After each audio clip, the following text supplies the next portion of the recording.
Greetings, citizens. 2.4Q is out now on the test server, and this is a known bug. It was actually in the patch notes, the T-pose bug. Cosmetic. Doesn't affect gameplay at all, just kind of looks weird. And this is something they'll probably fix in the next patch, along with a few other bugs that have cropped up and shown their ugly heads this time around. Alright, so as you can see here, the ship actually spawned on the pad, but this was kind of a stroke of luck as it later on it didn't. Let's go ahead and get in the air and I'll show you some things that I found that need to be worked on, some that don't. Now here I'm using a custom configuration, and what they changed in this screen was kind of interesting to me. Before, when I have like an X52, the X52's throttle stick, and two T16000Ms plugged into my computer, and it used to list each joystick as joystick, joystick, joystick. And here, now everything just lists underneath one joystick. It's nice. I don't have to worry about loading everything up. So it looks like now they've consolidated that a little bit.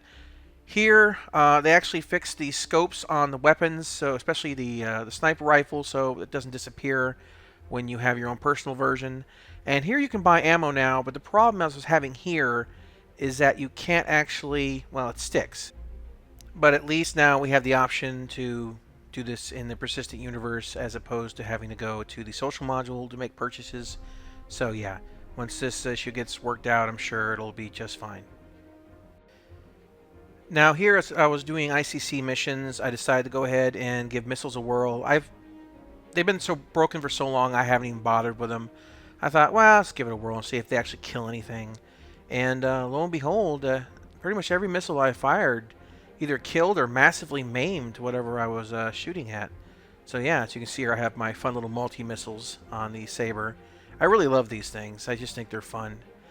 So I fired off a couple missiles, as you can see there by my indicator in the lower left, and decided to go ahead and see if I could, replace them.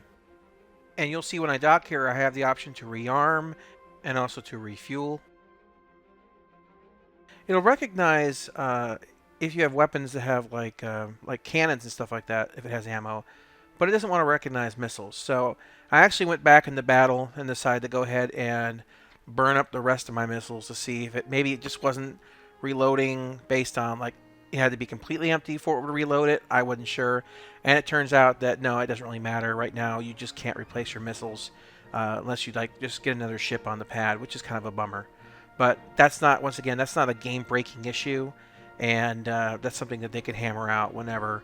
So not a big deal, and I don't think it's going to stand in the way of the game being released into live at all. And later on during the night, there were some massive desync issues, basically where I was being pelted by the enemy AI, but on my screen, I didn't even see them shooting at me, and there was nothing to avoid, and I couldn't, get out of the way of anything because I couldn't even see it coming in. And as more and more players joined, the desync got worse and worse. So I don't think this one is yet ready for live. The biggest problem they're having with this whole 2.4 setup is, for my opinion, the network code. It also goes back to those code zeros, those code sevens. It needs more work, guys. I don't know if it's gonna be out this week. I hope so, but don't count on it. Anyway, this is Jairus. Thanks for listening, citizens. I'll catch you next time.